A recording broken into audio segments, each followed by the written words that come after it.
Hi every one, എല്ലാവർക്കും right ബോർഡിലേക്ക് സ്വാഗതം. നമ്മളിന്ന് ഡിസ്കസ് ചെയ്യാൻ പോകുന്നത് CBSE 10ാം ക്ലാസ്സിലെ മാത്സിലെ ആദ്യത്തെ ചാപ്റ്റർ റിയൽ നമ്പേഴ്സിനെ പറ്റിയാണ്. ഓക്കെ, നമുക്ക് തുടങ്ങാം. ഓക്കെ, നമ്മുടെ റിയൽ നമ്പേഴ്സിനെ പറ്റി പറയുന്നതിന് മുമ്പ് നമുക്കറിയാവുന്ന കുറച്ച് നമ്പേഴ്സ് ഉണ്ടല്ലേ.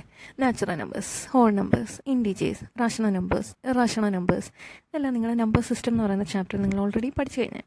എന്നാലും നമുക്ക് നോക്കാം. നാച്ചുറൽ നമ്പേഴ്സ് എന്ന് പറഞ്ഞാൽ കൗണ്ട് ചെയ്യുന്ന നമ്പേഴ്സ് എന്ന് വെച്ചാൽ നമ്മുടെ കയ്യിൽ കുറച്ച് സാധനങ്ങൾ തന്നിട്ട് അത് കൗണ്ട് ചെയ്യാൻ പറഞ്ഞാൽ നിങ്ങൾ എങ്ങനെയാണ് കൗണ്ട് ചെയ്യുക? 1, 2, 3 എക്സെട്ര അങ്ങനെയല്ലേ കൗണ്ട് ചെയ്യുന്നത്. അപ്പം നമ്മുടെ നാച്ചുറൽ നമ്പേഴ്സ് എന്ന് പറഞ്ഞാൽ 1, 2, 3 എക്സെട്ര നമുക്ക് എത്ര വേണേലും കൗണ്ട് ചെയ്യാം അല്ലേ. 1, 2, 3, 4, 5, 6 അങ്ങനെ പോവല്ലേ. ഓക്കെ, ഹോൾ നമ്പേഴ്സ് എന്ന് പറഞ്ഞാൽ ഈ നാച്ചുറൽ നമ്പേഴ്സ് ഉണ്ടല്ലോ, അതായത് 1, 2, 3 എക്സെട്ര അതിൻ്റെ കൂടെ 0 കൂടെ വരുമ്പോൾ അത് ഹോൾ നമ്പേഴ്സായി. അപ്പോൾ ഹോൾ നമ്പേഴ്സ് എന്ന് പറഞ്ഞാൽ 0, 1, 2, 3 എക്സെട്ര. ഓക്കെ, ഇനി ഇൻഡിജേഴ്സ് എന്ന് പറഞ്ഞാൽ ഈ ഹോൾ നമ്പേഴ്സിൻ്റെ കൂടെ എന്താ നെഗറ്റീവ് നമ്പേഴ്സും കൂടെ വരും. നെഗറ്റീവ് നമ്പേഴ്സ് എന്ന് പറഞ്ഞാൽ -2, -1, 0, 1, 2 എക്സെട്ര. നെഗറ്റീവ് നമ്പേഴ്സിൻ്റെ അങ്ങോട്ടും എക്സെട്ര ഇടുന്നുണ്ട് കേട്ടോ. കാരണം എന്താ, നെഗറ്റീവ് നമ്പേഴ്സും നെവർ എൻഡിങ് അങ്ങോട്ടും പോവാം. -2, -3, -4 ഇതെല്ലാം ഇൻഡിജേഴ്സാണ്. ഓക്കെ, അപ്പം ഹോൾ നമ്പേഴ്സിൻ്റെ കൂടെ നെഗറ്റീവ് നമ്പേഴ്സും കൂടെ വരുമ്പോൾ അതെന്തായി, ഇൻഡിജേഴ്സായി. ഓക്കെ, ഇനിയാണ് നമ്മുടെ പ്രധാനപ്പെട്ട റാഷണൽ നമ്പേഴ്സ് എന്താണ്. റാഷണൽ നമ്പേഴ്സ് എന്താണെന്ന് വെച്ചാൽ P/Q ഫോമിൽ എഴുതാൻ പറ്റുന്ന നമ്പേഴ്സ്. ഈ Pക്കും ക്യൂവിനൊരു പ്രത്യേകതയുണ്ട് കേട്ടോ. എന്ന് വെച്ചാൽ Pയും Qവും ഇൻഡിജേഴ്സ് ആയിരിക്കണം. മാത്രമല്ല ഈ ഡിനോമിനേറ്ററിൽ കിടക്കുന്ന Q എന്ന് പറയുന്നത് 0 ആവാൻ പാടില്ല. അപ്പോൾ റാഷണൽ നമ്പേഴ്സ് എന്ന് പറഞ്ഞാൽ എന്താണ്, P/Q ഫോമിൽ എഴുതാൻ പറ്റുന്ന നമ്പേഴ്സ്. ആ Pയും Qവും ഇൻഡിജേഴ്സ് ആയിരിക്കണം. മാത്രമല്ല ഡിനോമിനേറ്റർ എന്താണ്, 0 ആവാൻ പാടില്ല.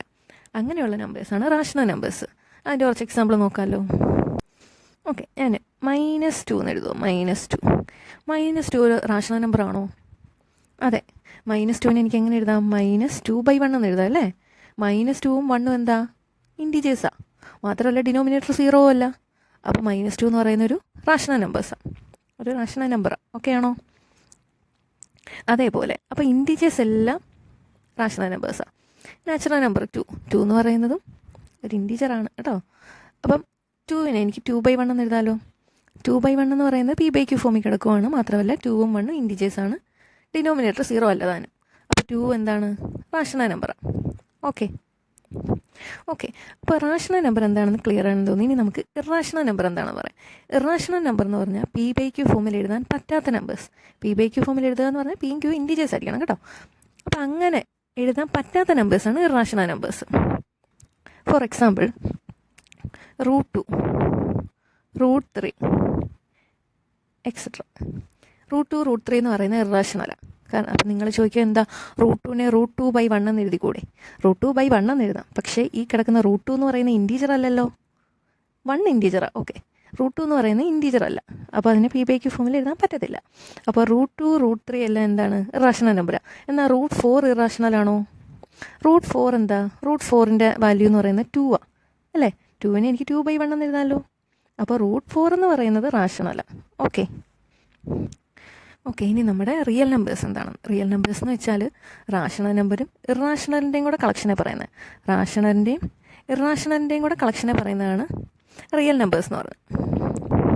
ഓക്കെ, അപ്പോൾ റാഷണലും ഇറാഷണലും കൂടെ ചേരുമ്പോൾ നമ്മുടെ റിയൽ നമ്പേഴ്സായി. അപ്പോൾ റിയൽ നമ്പേഴ്സ് ഇത് മൊത്തം വരും കേട്ടോ. ഏതാ, നാച്ചുറൽ നമ്പേഴ്സ് വരും, ഹോൾ നമ്പേഴ്സ് വരും, ഇൻഡിജേഴ്സ് വരും, റാഷണൽ നമ്പേഴ്സ് വരും, ഇറാഷണൽ നമ്പേഴ്സ് എല്ലാം കൂടെ ചേരുന്നതാണ് നമ്മുടെ റിയൽ നമ്പേഴ്സ്. ഓക്കെ, അടുത്ത് നമ്മൾ പറയാൻ പോകുന്നത് പ്രൈം നമ്പേഴ്സും കോമ്പോസിറ്റ് നമ്പേഴ്സും എന്താണെന്ന്.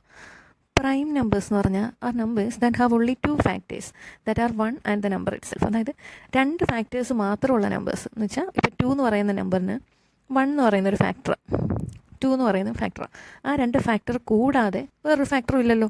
അപ്പോൾ 2 ഫാക്ടേഴ്സ് മാത്രം വരുന്ന നമ്പേഴ്സാണ് പ്രൈം നമ്പേഴ്സ്. ഇനി 2ൽ കൂടുതൽ ഫാക്ടേഴ്സ് വരുന്ന നമ്പേഴ്സിനെ കോമ്പോസിറ്റ് നമ്പേഴ്സ് എന്നാണ് പറയുന്നത്. അതായത് 5 എന്ന് പറഞ്ഞ നമ്പർ ഞാൻ എടുക്കുവാണെങ്കിൽ 5ൻ്റെ ഫാക്ടർ 1ഉം പിന്നെന്താ 5വേ ഉള്ളൂ. അതേസമയം ഞാൻ 10 എടുക്കുക. 10ൻ്റെ ഫാക്ടേഴ്സ് 1 ഉണ്ട്, 2 ഉണ്ട്, 5 ഉണ്ട്, 10 ഉണ്ട്. ഓക്കെ, അപ്പോൾ 5 എന്ന് പറയുന്നതിന് 2 ഫാക്ടേഴ്സേ ഉള്ളൂ. അപ്പോൾ അതെന്തായിരിക്കും? 5 എന്ന് പറയുന്ന ഒരു പ്രൈം നമ്പർ.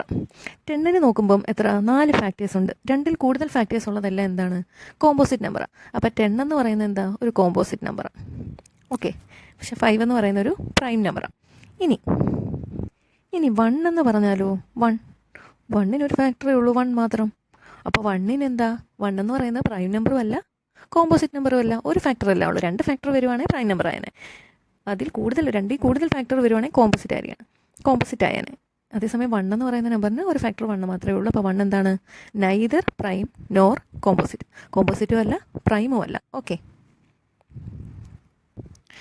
അടുത്ത് ഇനി പറയാൻ പോകുന്നത് പ്രൈം ഫാക്ടറൈസേഷൻ ആണ്. Prime factorisation